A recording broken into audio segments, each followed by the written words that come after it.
All right, everybody. I'm excited to have Dan O'Keefe on the podcast. Dan and I go back a long ways, and I noticed on a LinkedIn post that he was leaving the private sector and going to work for the state of Connecticut, initially as Chief Innovation Officer, but now that role has expanded to include the Commission on Economic Development. So we're going to get into that. But first, welcome to the show, Dan. Thank you. Thank you. Great to see you.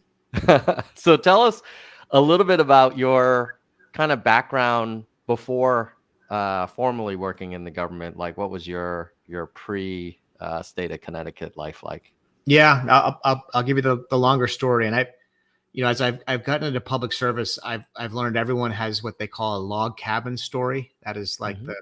the reason why perhaps you had a public service calling. So forgive me, I will share my log cabin story, but I think it's important to understand because I think it's important to understand why it drives why I ultimately wanted to do this.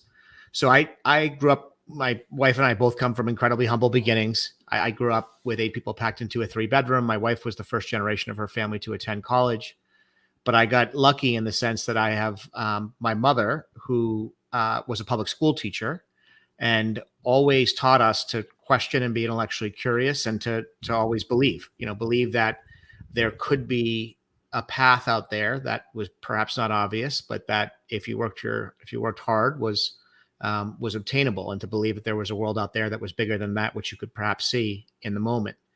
I ended up going through an academic journey, partially how I know Tom was in that academic journey. And it gave me an ability to see, industries and economic opportunities and things that I might do that in my little town outside of Boston, didn't exist.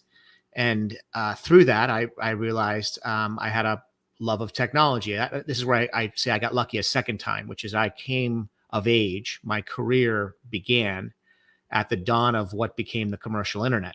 Mm-hmm. So in 1994, I created an e-commerce website. This is obviously the very early days of the internet, and it completely failed and was meaningless. Other than it taught me about the internet. At the very early formative stages, I learned kind of what that opportunity set might look like. And I started to believe it could be massive. And I decided to focus my career around it. So I started in technology investment banking and then went into technology investing and then spent the last 25 years investing in technology companies. And if you think about what that means is, again, it's believing that there is something that could be created that is bigger than that which is obvious today. That is, in my view, investing. It's believing an entrepreneur's vision that the world can be different in the future than what it is now, and that economic opportunity is worthwhile pursuing. So I did that for 25 years. I did always have a calling or an interest in doing public service. Much like when I began my career, I wasn't entirely sure what that meant. When I started my career, I didn't know what investment banking was. I didn't know there was an opportunity to invest in companies or how that all worked. I had to learn as I went. As it relates to public service, I always thought I'd run for public office. That was always something that was in the back of my mind. I had a conversation with my wife about it. The phrase "over her dead body" was in fact used. And I live in the state of Connecticut. I love the people of Connecticut, but I love my wife more. So that is off the table. And then I got lucky a third time. And the third time was I met Governor Lamont, Ned Lamont, who's the governor of Connecticut. And I met him last January. And, we had a conversation about the art of the possible. And it turns out we are incredibly well aligned in terms of his view of economic progression as a means for societal progression. It turns out we're incredibly aligned around, his view of how to invest in the Connecticut economy strategically. And we can talk about that. And I got excited. I started to realize, much like I learned in the private sector world, there is a whole world out here. There is a path that I didn't know was available to me. And he was good enough to appoint me as Connecticut's first chief innovation officer in July. In the vein of careful what you wish for, we developed a very good relationship. And just before Thanksgiving, I accepted his nomination to serve as the next Commissioner of Economic and Community Development for the state, which is a member of his cabinet and leads an agency called the DECD, which is in many ways the steward of our strategic investments in both the economy and in our communities. I will continue to hold the Chief Innovation Officer title until we find a successor. So let me know, Tom, if you want to move to the state of Connecticut. We would love to have you. It's great here.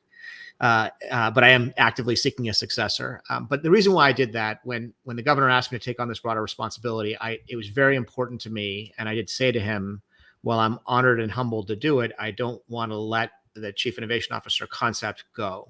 Concept, I say purposely. Forget about title, forget about Dan O'Keefe. I didn't want to send the important message to our market that the innovation economy is something we're prioritizing, and then 4 months later say, just kidding. So we do continue to prioritize the growth sectors, but we can talk about the broader economy in Connecticut and ways I'm also trying to foster its broader growth. What was the conversation with your wife like when you were contemplating taking that chief innovation officer role? Because that's a full-time role that meant you would leave a very kind of successful private sector career. Was that something you all had been talking about for a while now, or was that also a difficult kind of trade-off? No, it was. I mean, these conversations are always. I'm not going to call them difficult. They're certainly interesting, right? Because this is a very. I've done effectively one thing for 25 years. I've done it at multiple firms, but I've been investing in growth stage technology companies for 25 years, and I think in that world I held every title. I started as an analyst and I ended as a managing partner. I truly grew up in that industry. And I mentioned getting lucky and coming of kind of I came of commercial age as the commercial internet came of age. What that meant was I got to spend, all of that time with incredible entrepreneurs who were literally defining a market, literally defining what ended up becoming, probably, if you include the mobile internet for you and I, Tom, this was like the Industrial Revolution, right? I mean, it's genuinely the equivalent. So to come of again, commercial age with that kind of growth trajectory in front of you was just an incredible run. I'm remaining actively involved with some of the companies that I was involved with prior to this transition. So it's not like I'm, not, staying sort of relevant in the world of emergent technology. But what I really wanted to do was I wanted to take everything I've learned from how companies can effectively scale. What kind of environments are prerequisites for the successful scaling of an enterprise? And again, I'm not going to sit here and say I've cracked the code perfectly. And these are deeply complex systems. It's very hard to move them quickly. You have to work over the long term. It takes consistent applied leadership over the long term to foster these ecosystems of growth. But I really want to take everything that I've learned and see if I can help do that. Where things are very local for me, really matter for me. Now, this started with conversations about potentially taking a federal appointment. That's where all of this sort of originally began. And when I sat down with the governor, he said to me, "Look, if you really care about change, if you really care about impact, that happens at the state and local level. You'll get frustrated if you go federal because you're just not going to have long-term impact, the kind of long-term impact you want to have." So he's like, "You're going to get frustrated. You're going to come back to me anyway. Why don't you skip that step and just meet the team and see if there's something here for you?" As all of this was happening, as you can imagine, I was having those conversations with my wife, and she's amazing. And again, I think I mentioned she's first generation of her family to attend college. So she deeply appreciates and is equally humbled by, the run we've had together in the private sector. And I think we're both now excited to see if we can have a long-term impact in the public sector. And it sounds like this chief innovation officer, the original role was a newly created initiative. Like what was the thinking behind it? Yeah, I'll tell you how that happened. So the governor invited me to meet his team. I did. I met with his entire team, and I came back to him and I said, "Look, and there's a woman named Alexandra Dom, who's also a fellow Harvard Business School graduate, who's the current commissioner of economic development. So between the governor and Alexandra, we had conversations around the art of the possible. And I said, I don't see an open position that makes sense for me, given my background and where I'd like to plug in. And they said, well, no, look, let's talk about what you want to do and we'll create one, deeply entrepreneurial. And so we did settle in on this chief innovation officer title. There are 17 other states that have that title. I know that because I asked ChatGPT. I disclosed that, by the way, when I put together that appendix to the proposal I made. But I did it purposefully to show the power of some of these emergent technologies. But as you look at the other states that have them, they're typically internally focused. So chief innovation officers of states are typically focused on internal purposes, meaning the more efficient delivery of government services, leveraging technology. Now, we certainly have those efforts in the state of Connecticut. They're principally led by our chief data officer and our chief information officer. But the CINO, as it's called, title here in Connecticut is more externally facing. So I am more focused on things like workforce training, job creation, economic progression, the things that one might consider to be more externally focusing in a state economy versus necessarily internal purposes. Now I'll sometimes get involved. So for example, we have, an AI committee, which is evaluating the potential for AI for government services, for government purposes. And I did agree to join that because that's obviously something I'm incredibly excited about and I think can ultimately add real value. But that is one of the few examples of where I'm more internally focused than externally.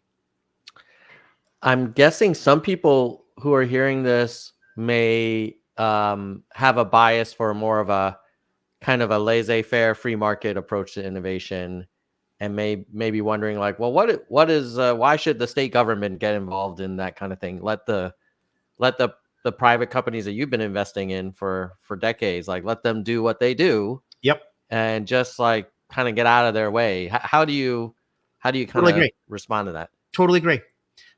I am not a big government person. I think government, should be as small as possible, but as big as it needs to be. And I am deeply focused on making sure the government only focuses on things where the ultimate output is a public good as classically defined and not getting in the way of private enterprise. I'm not going down a regulatory path. I mean, that is a different conversation. What I'm talking about is who can best do the work. And then let's talk about the work. So if we're talking about the actual activity of innovating, that should be done by private participants, and it is being done by private participants. But there are when I step back and think about the concept of ecosystem, when I think about the concept of culture, these are prerequisites to successfully innovative activity that take time to build. And you can let them build naturally, but I actually do think you can help along the way. You can support these ecosystems in ways that ultimately produce what is a public good, which is it's a culture of risk tolerance. That is a public good that will pay dividends for generations. And I often use the example. So Brad Feld is someone I'm deeply appreciative of the work he's done. One of the founders of Techstars, and he's written books about this topic and about how, building these ecosystems, is a multi-decade exercise. And again, going back to my earlier comment, which I stole from him, it takes this concept of consistent applied leadership. And, you really, you focus on, I think 4 areas. And they are areas that I think of as more ecosystem based than individual participant based.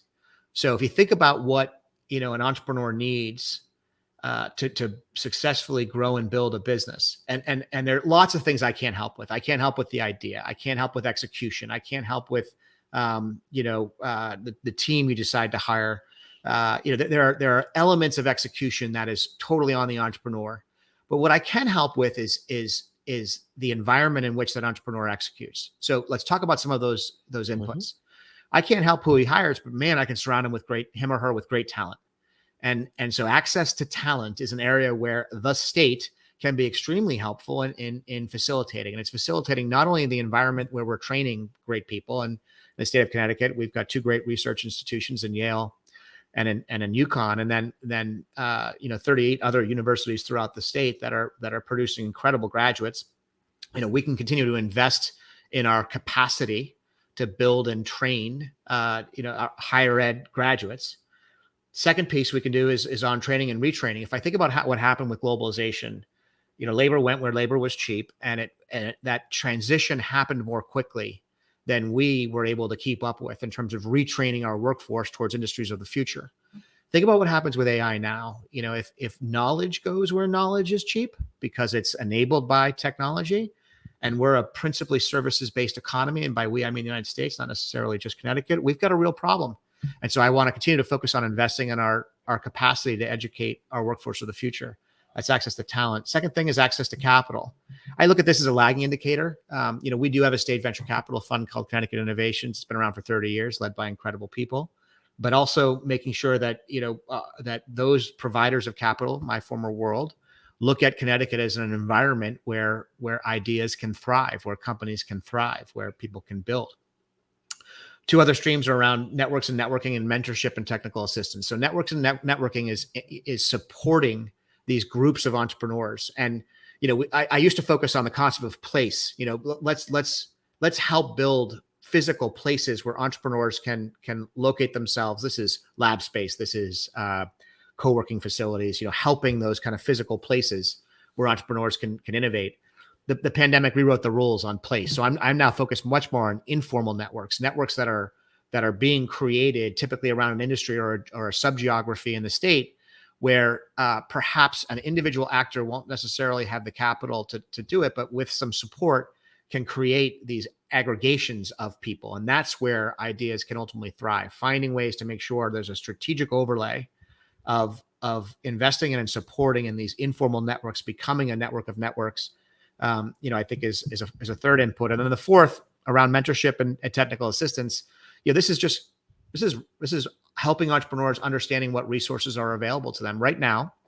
If you're an entrepreneur in the state of Connecticut and you're wondering what's available to you and what programs are available to you, what informal networks are within your region, there is no resource. You have to figure it out. And I want to build that. I want entrepreneurs to come here and look around and say, oh, this is where I can go to see people of a like mind who can help me build. So all of those things are not innovations themselves. Mm-hmm. That should be the complete realm of the private sector. But what we can do is have a strategic deployment of resources to make sure we're creating an environment and an ecosystem that supports innovation. And that I do think is a public good. Yeah. So it's almost like chief innovation ecosystem officer. 100%. 100%. Yeah. Yep. I am. That's right. That's right. Yeah. Let's talk about the education one, because it's such an interesting topic. There are a lot of people who are concerned about the cost of education, outstripping inflation since like forever. Yeah. And then I think there are people who are wondering, like, gee, are we preparing these graduates, given all that we're spending, especially for the 4-year programs, are they coming out, and prepared to succeed and add value in the way that, the best way that they can? Because the curriculums, like, they don't feel like they've changed dramatically over the years. What's your sense of where, how prepared students are today and where we can make improvements? Yeah. Well, and I think, the trend lines are challenging in that, some of the preeminent institutions, which are the ones that most typically get characterized as having their cost outpace inflation. The numbers are what they are. Our population is growing. The number of graduates, the number of applicants is growing way faster than those schools are increasing their graduating classes. So, law of supply and demand, I'm not sure those trend lines don't look to me like they're going to course correct anytime soon.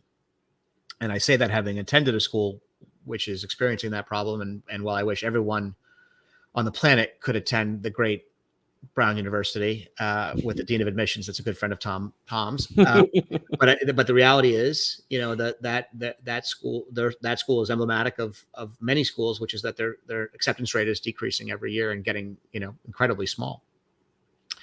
So that's I don't see that course correcting. But what I do see is, I'll use Connecticut as the example. We have an incredible institution in UConn, and I've spent a lot of time with our president, Redenka Merrick. I've spent a lot of time with its R&D staff, its senior leadership, and the programs that UConn, as one example, is creating are really fine-tuned for the needs of the market. And it's everything from bringing in industry to collaborate. They have this incredible program where they'll bring in a lot of our advanced manufacturing companies and train students very specifically on some of these incredibly nuanced, but also, highly scientific, industries. Connecticut, for example, is 25% of aerospace parts are made in the state of Connecticut. We're the number one state for that. We're number two in submarine production. We make nuclear submarines here. Those are incredible industries, but they also require very specific and nuanced training. So, we do have these public research, these land grant universities that have been investing in capacity, in growth, and I think what you see are a lot of headlines about schools that don't have the ability, just are constrained on the ability to keep up with, their size is just not going to grow at the rate of some of these other inputs. But that isn't emblematic of the broader educational system in our state or in the country. And the last thing I'll note too is, I mentioned our two research institutions. Those are the ones we're most well known for. UConn, perhaps also because of its incredible basketball team. But we do have a large state university institution and technical schools.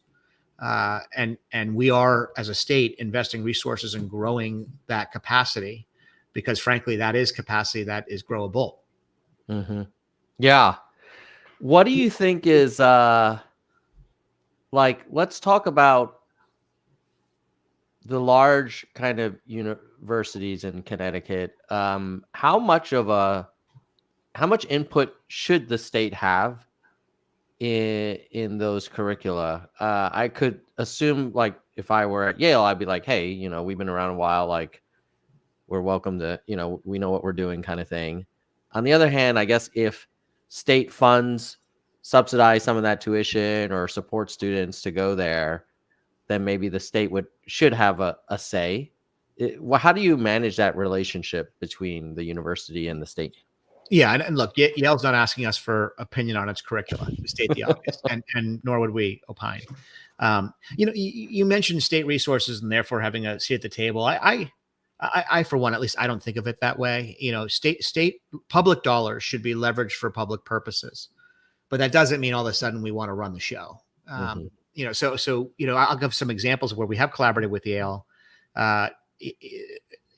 Yale recently participated in launching something called Climate Haven, which is an incubator for technologies to address climate change.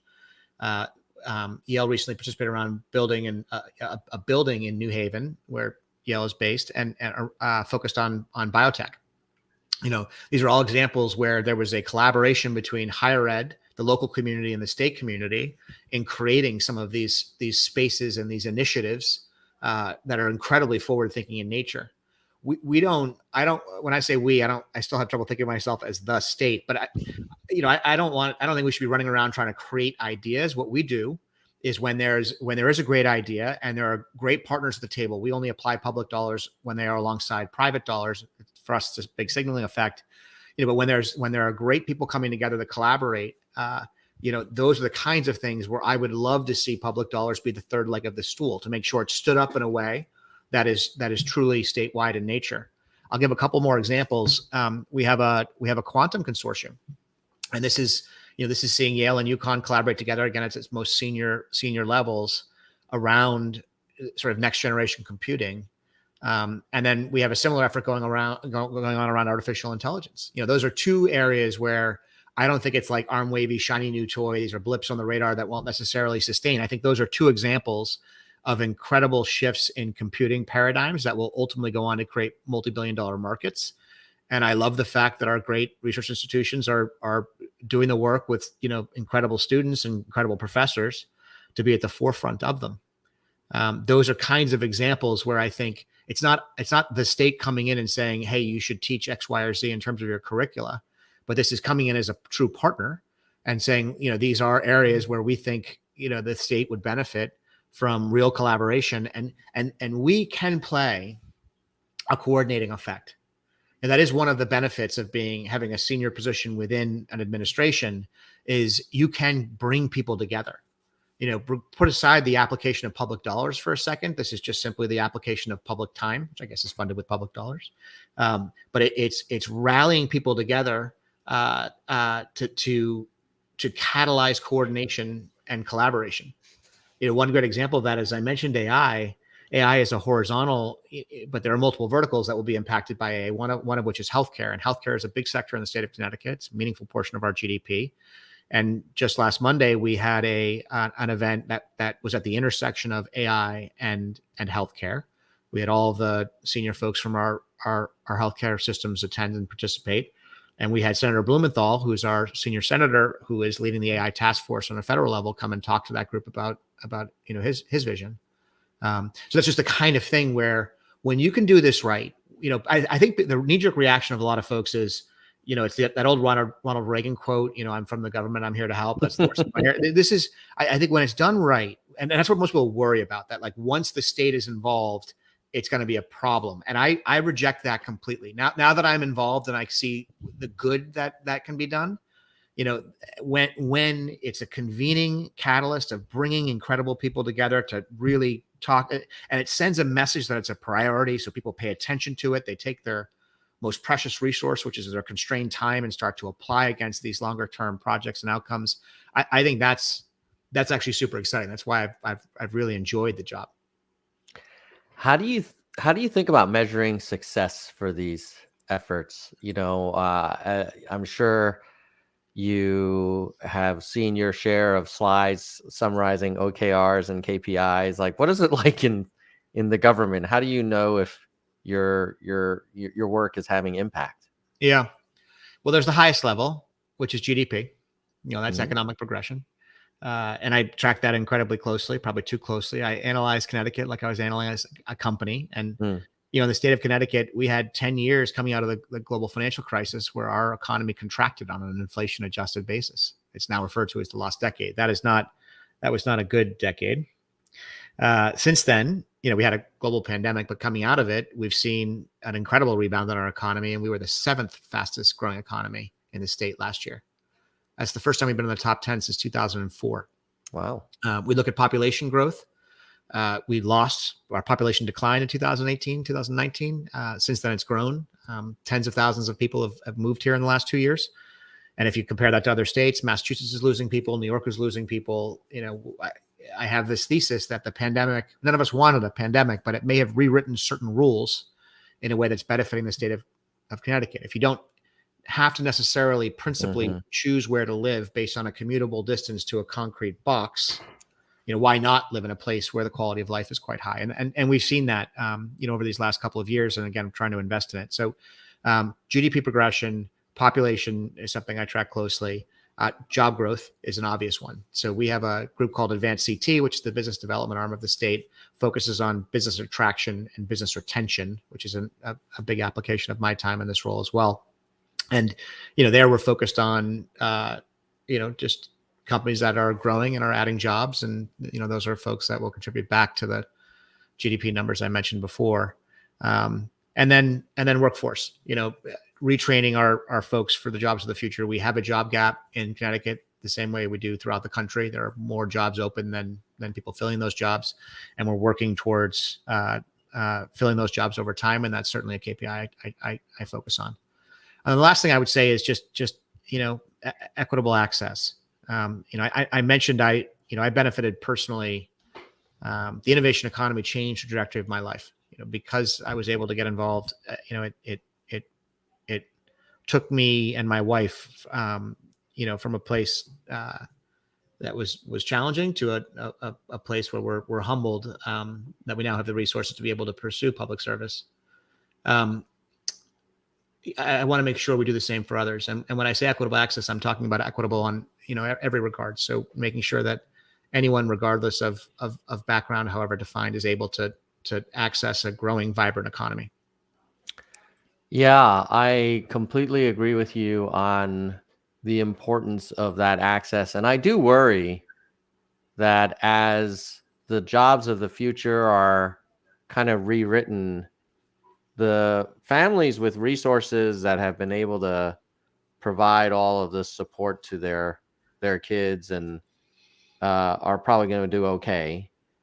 But it seems like it'll be really hard much harder for folks with less resources to adapt.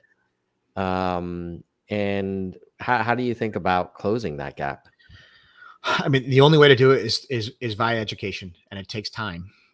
You have to invest in a broadly defined education system to make sure that those, regardless of resources, are able to access it.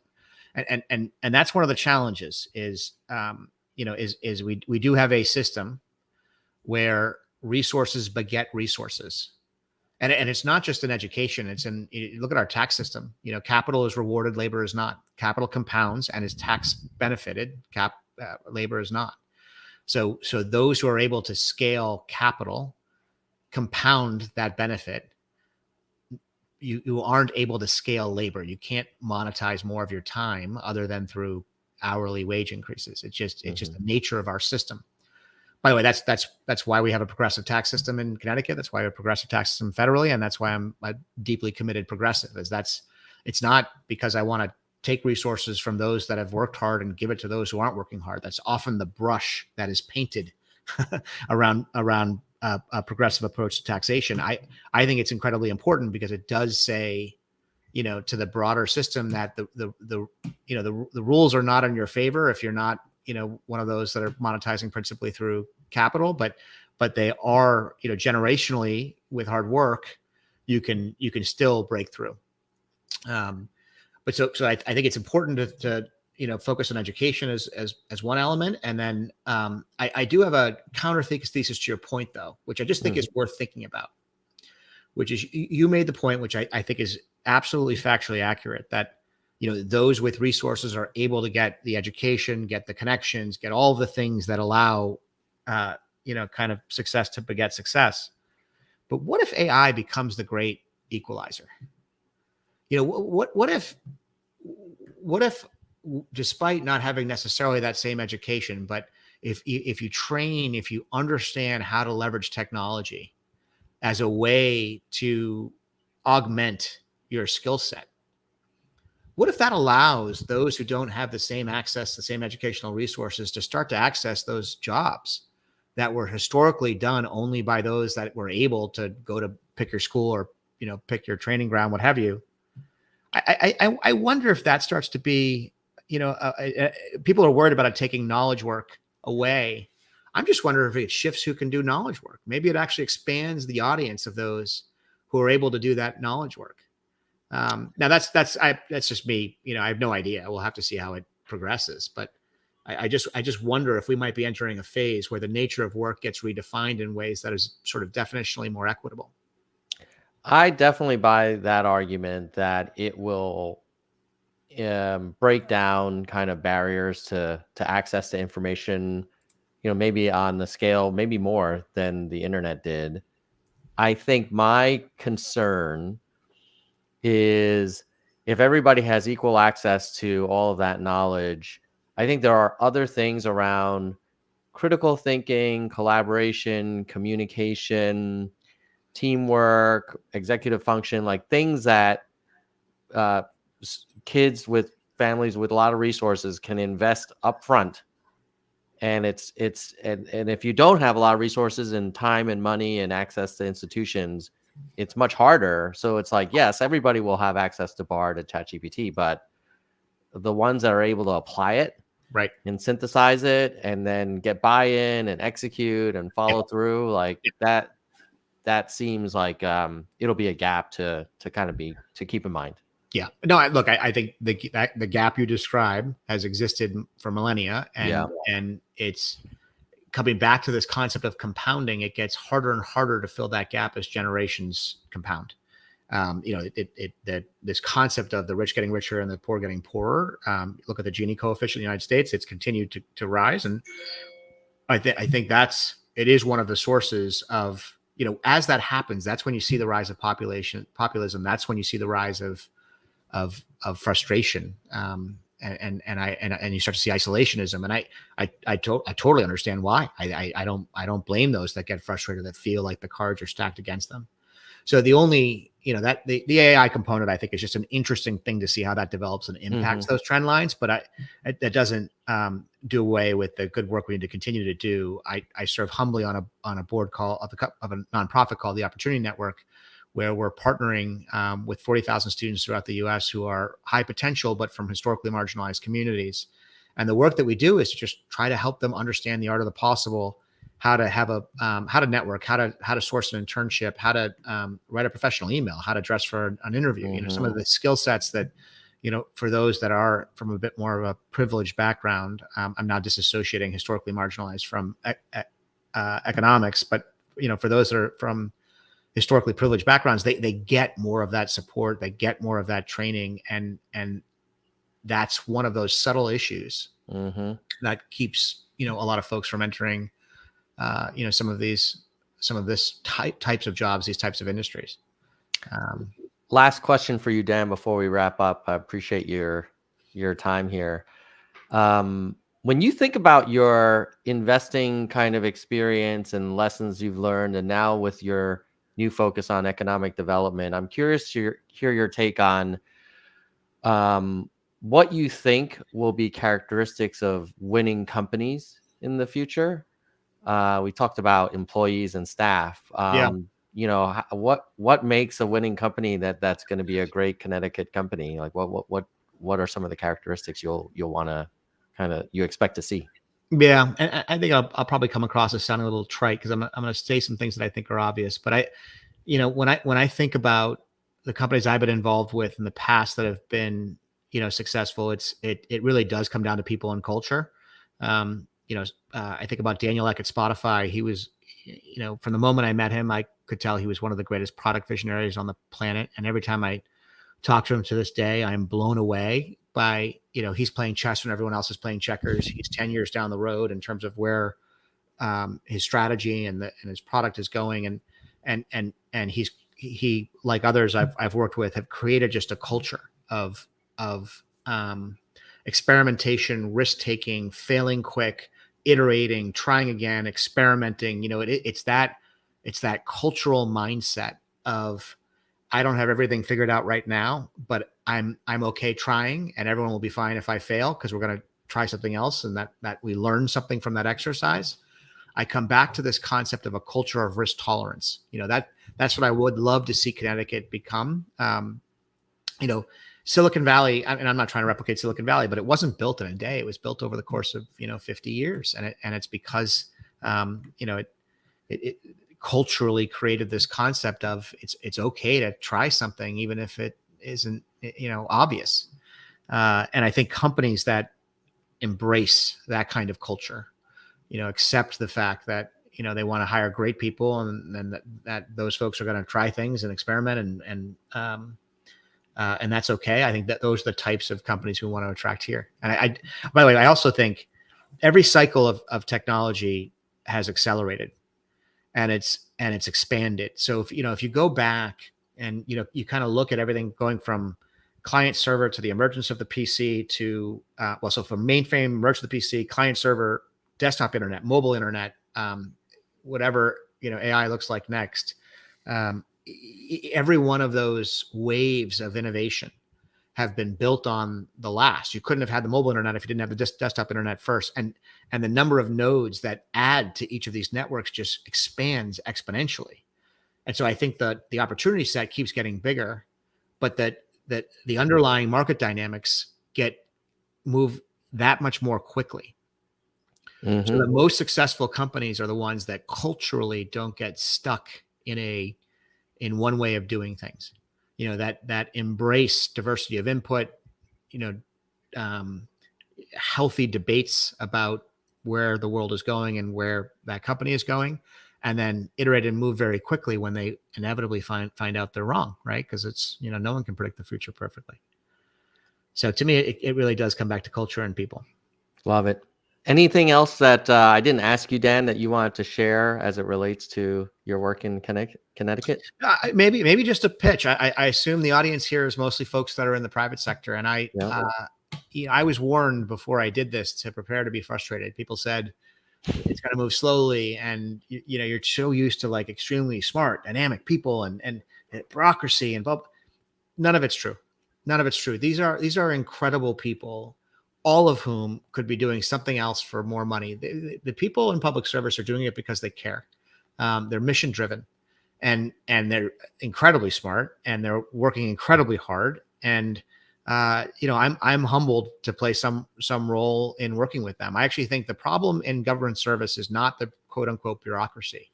It's the appointed class. It's the people that come in and, have no context or history and just want to put their mark on things because they're thinking about their next appointment or their next whatever. And I'm not going to do that. I'm going to be patient, and I'm going to listen, and I'm going to, work incredibly closely with folks who have been doing this for a long time and therefore have the understanding and the expertise.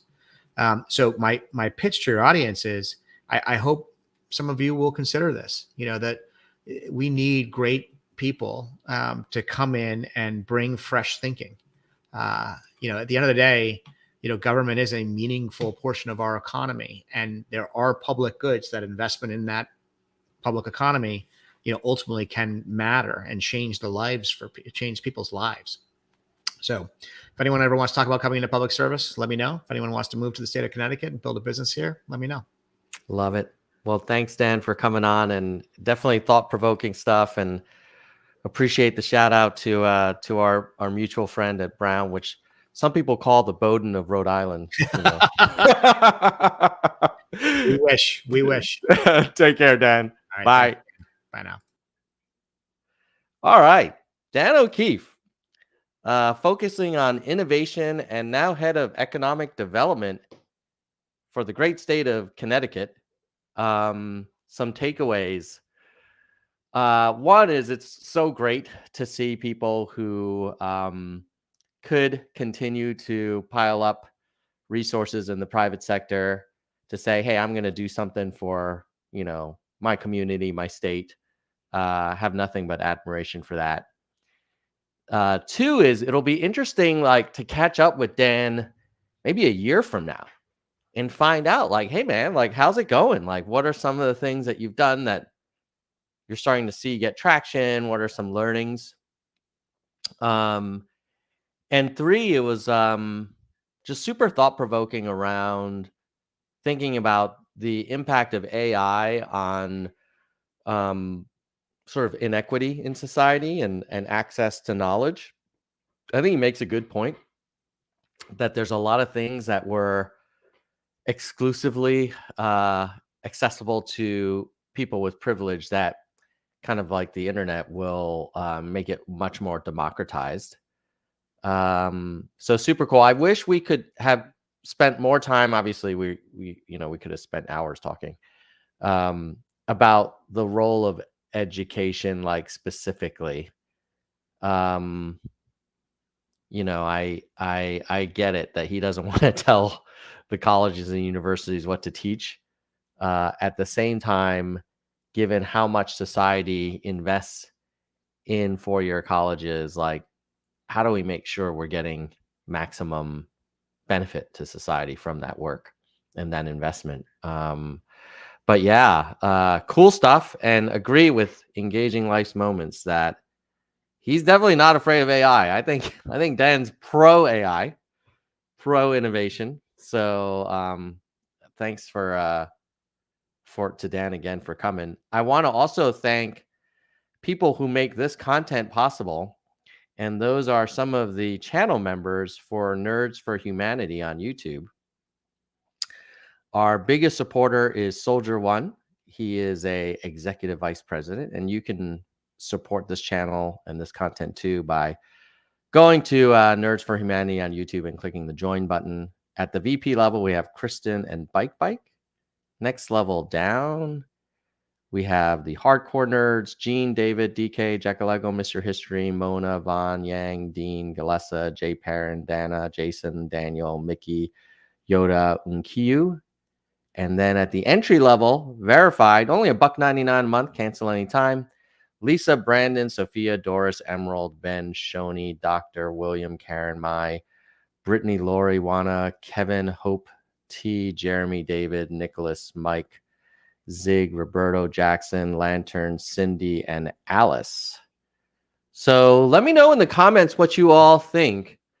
Do you think there's an important role for the government in supporting innovation? And if so, I'm curious, if you had to pick one thing that they could do, what would it be? Would it be reducing regulation, lowering taxes, investing more in education. I probably say investing more in education personally. And when I say that, I mean, yes, more resources to education and looking at making sure people have skills that are valued by companies. So, it would be interesting like, oh, well, if a university or college is producing graduates that are not finding jobs, and then there's another university or college that is producing graduates that are getting tons of jobs, like maybe we should put more resources in that other one.